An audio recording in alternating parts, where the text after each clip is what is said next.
Bonjour à tous, merci de nous rejoindre à Zagreb, capitale de la Croatie, pour notre nouveau programme Europe District qui nous emmène en Europe du Sud-Est ou en Turquie. Nous verrons à quel point les perspectives d'adhésion à l'Union européenne modifient la physionomie de tous ces pays. Et on commence par la Croatie, un pays de 4,5 millions d'habitants qui, en 1991, a dû s'émanciper du joug de la fédération yougoslave communiste, qui a vécu aussi une guerre sanglante jusqu'en 1995 et qui est désormais le plus avancé sur la route de l'entrée dans l'Union européenne. Il a débarré ses négociations d'adhésion en 2005, espère clore l'ensemble des chapitres à la fin de cet été pour une adhésion possible, probable en 2012. Nous allons vous faire découvrir tout ce qui fait la Croatie, tous ceux qui font la Croatie, la Première ministre, Madame Kosor, et beaucoup d'autres invités surprises. Nous vous proposons également une série de reportages sur la lutte contre la corruption, sur la minorité serbe très présente à l'est du pays. Et puis nous plongerons au sud dans les très belles eaux qui entourent la cité historique de Dubrovnik. Mais pour commencer, regardons ce que vous savez déjà sur la Croatie sans le savoir. Blanc à taches noires, le célèbre dalmatien immortalisé par Walt Disney doit son nom aux côtes dalmates d'où il provient. Dans sa patrie d'origine, ce chien très glamour servait à monter la garde et à protéger contre l'envahisseur. Et si à Washington, la Maison Blanche est si blanche, elle le doit aussi à la Croatie. Extraite depuis l'Antiquité sur l'île de Brač, en Dalmatie, sa pierre immaculée a servi à la construction de plusieurs parlements à travers le monde. Mais c'est surtout du côté de la mode masculine que les Croates vont révolutionner l'Europe. Au temps de Louis XIV, leurs cavaliers arborent fièrement autour du cou une bande d'étoffe finement tissée. Ces Croates-là inventent la cravate qui fait fureur à la cour de Versailles. Des Croates connus, il en existe. Dora Maar, la célèbre muse de Picasso, était fille d'un architecte de Zagreb. Et dans la peau de John Malkovich, il y a quelques gènes croates du côté du père. L'acteur américain reste d'ailleurs très attaché à ses racines. Nous l'avons croisé dans les rues de Dubrovnik lors du tournage. Allez, après la petite histoire, la grande, dans laquelle la Croatie espère entrer par la porte de l'Union européenne. Mais pour cela, il faudra montrer patte blanche en matière de dessous de table. En effet, la corruption est un mal qui a touché le plus haut niveau de l'État avec la mise en accusation d'un vice-premier ministre. Et depuis, le gouvernement a déclaré la guerre à la corruption à travers sa brigade Louskok. Reportage signé Valérie Labonne. Ces flics de choc ont pour mission de lutter contre la corruption en Croatie. Ils sont 300 policiers à former une unité spécialisée dans la criminalité économique. Fondée il y a un an à peine, cette brigade financière dispose de moyens spéciaux comme les écoutes téléphoniques pour constituer des dossiers à charge. Depuis longtemps, la République de Croatie a fait le choix de la tolérance zéro en ce qui concerne la corruption. La police est l'institution garante de la loi. Il ne faut pas que ce soit juste une déclaration d'intention, mais que ça se traduise dans la pratique, notamment par le respect des lois. L'objectif affiché, frapper les plus hautes sphères de l'État. Le procès de l'ancien vice-premier ministre Damir Polančec s'est ouvert le 17 septembre à Zagreb. Il est poursuivi pour abus de pouvoir. Le préjudice est estimé à 55 millions d'euros. La première ministre croate, Jadranka Kosor, a fait de la lutte contre la corruption son cheval de bataille. Car le volet judiciaire est encore un point de friction dans le dossier d'adhésion à l'Union européenne.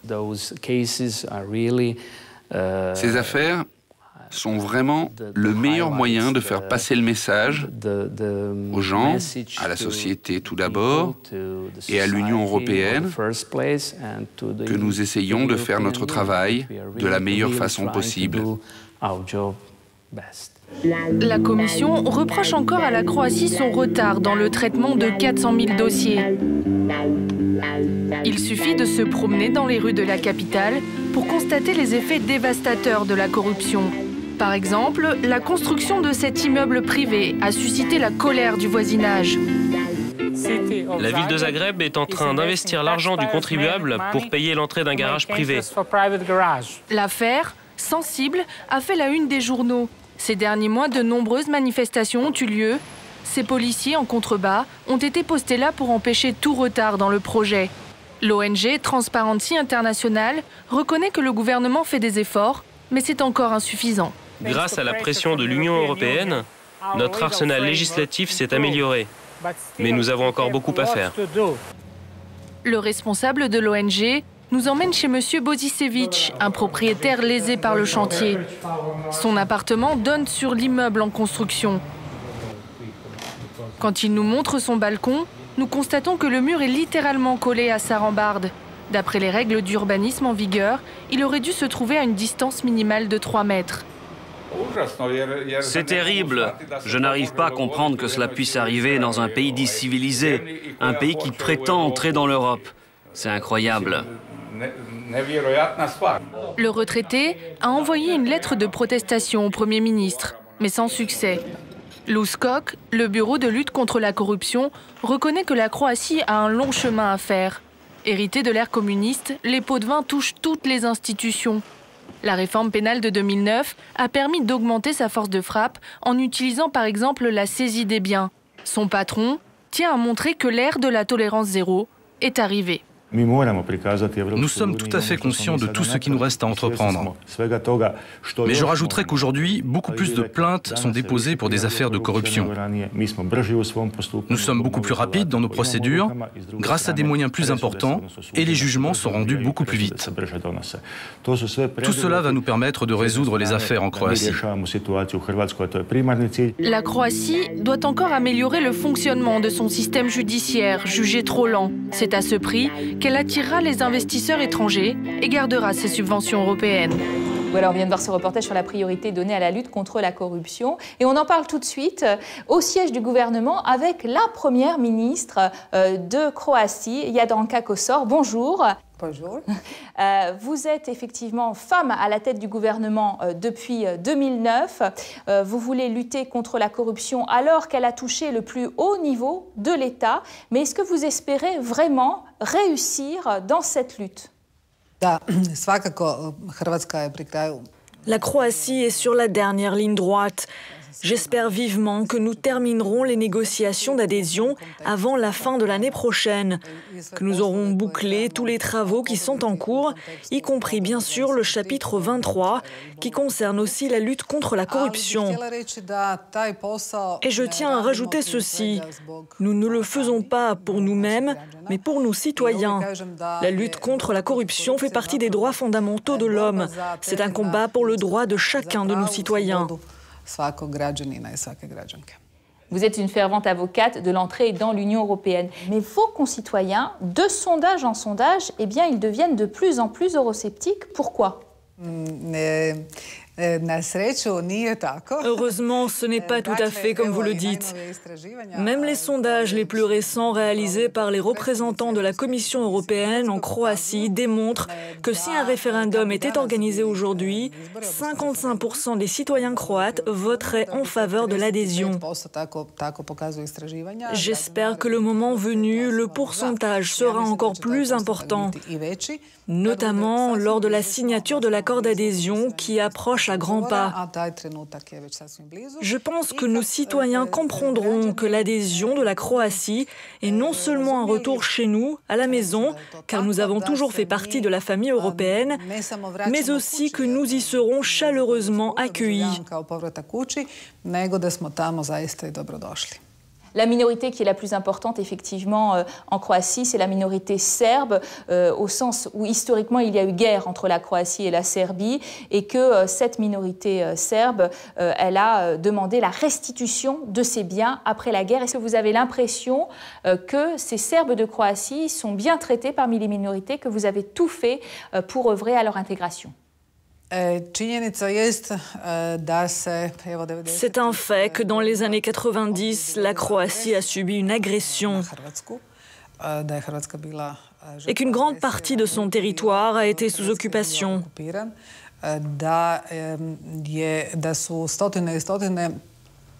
Des centaines de milliers de Croates ont été chassés par l'alliance des paramilitaires serbes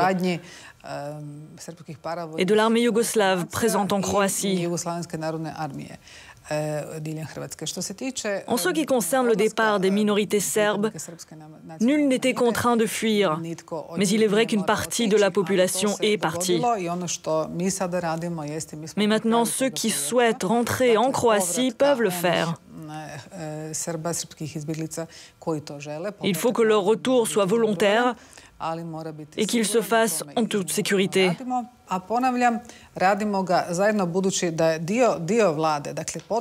Nous travaillons à ce projet main dans la main avec le représentant de la minorité serbe. Nos actions sont bien coordonnées et je suis satisfaite des résultats. Nous avons déjà investi 5 milliards d'euros dans la prise en charge des réfugiés et de tout ce qui a trait à cette question. Je suis certaine que sur ce point, nous honorons tous les engagements pris par le gouvernement de la République de Croatie.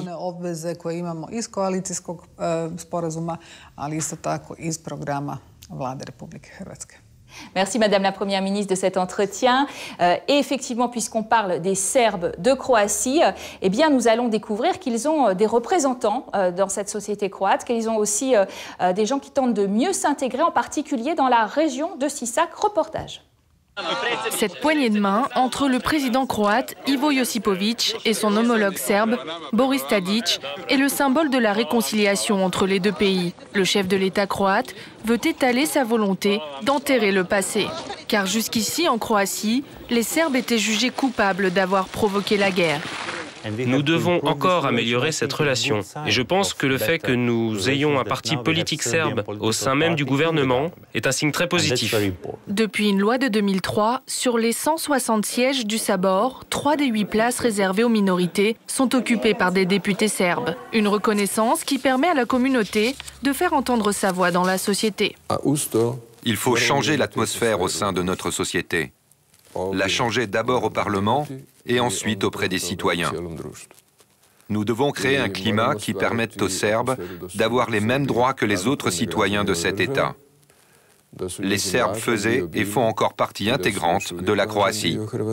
Mais le retour des réfugiés serbes reste un problème douloureux et sensible à gérer pour le gouvernement. Sur les 135 000 qui ont fui les combats entre 91 et 95, près de la moitié seulement sont revenus. Dans la région de Sisak, un bastion historique serbe, les drames personnels sont nombreux. Avant la guerre, Nikola Janjanin était un des plus grands producteurs de porc du coin. Son cheptel de 700 têtes a été entièrement détruit et sa maison truffée de mines suite à une décision des autorités.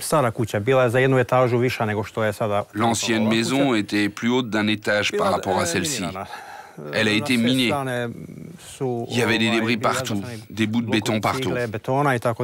Nikola a fui en 1995 quand l'armée croate a lancé l'opération Tempête. Par peur des représailles contre les Serbes, il abandonne tout et part avec sa famille en Serbie. Réfugié sans aucun bien, c'est le début d'un combat de 3 ans contre l'administration pour prouver qu'il est le propriétaire légitime des lieux. Je l'ai senti comme un poids et un poids au plus profond de moi. Si j'avais été croate, j'aurais eu moins de problèmes. Depuis, il s'est lancé dans l'élevage de vaches laitières. Et grâce à son acharnement, petit à petit, il a reconstruit sa ferme. Il possède aujourd'hui un troupeau de 140 têtes. Après 40 ans sur ses terres, il n'imaginait pas sa vie autrement. Aujourd'hui, je fais le métier que j'aime et celui que j'ai fait durant toute ma vie. C'est pour ça que j'estime que je suis heureux maintenant.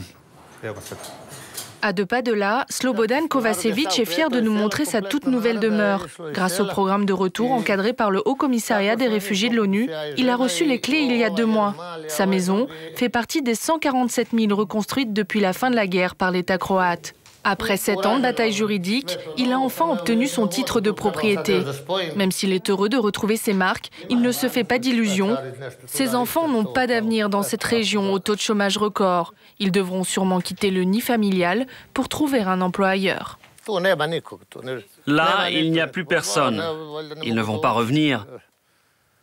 En face, les vieux sont morts, de l'autre côté aussi. Et les jeunes, ils n'ont pas envie de revenir. Moi, j'ai fait ce choix et puis on verra bien. Je n'ai pas d'autre endroit où aller. Le plus dur, dans cette région pauvre et rurale, c'est de maintenir un lien social avec des populations parfois illettrées ou malades. Le HCR a dû batailler longtemps pour que le gouvernement propose les réformes nécessaires pour que ces Serbes obtiennent l'aide sociale. Par ailleurs, pour réintégrer les logements sociaux étatiques qu'ils ont quittés, les Serbes vivent un véritable parcours du combattant. Ce gouvernement doit prendre en charge le problème principal des réfugiés qui, avant la guerre, habitaient ou louaient des logements sociaux propriété de l'État communiste. Ils ont été déchus de leurs droits à partir du moment où ils ont quitté le pays. Et maintenant, une grande partie d'entre eux voudraient revenir. Pour de nombreux observateurs, les négociations d'entrée dans l'Union ont permis de grandes avancées. Avec la bonne volonté politique annoncée, le HCR espère quitter la Croatie d'ici fin 2011. Le pays pourra ainsi tourner définitivement la page de la guerre.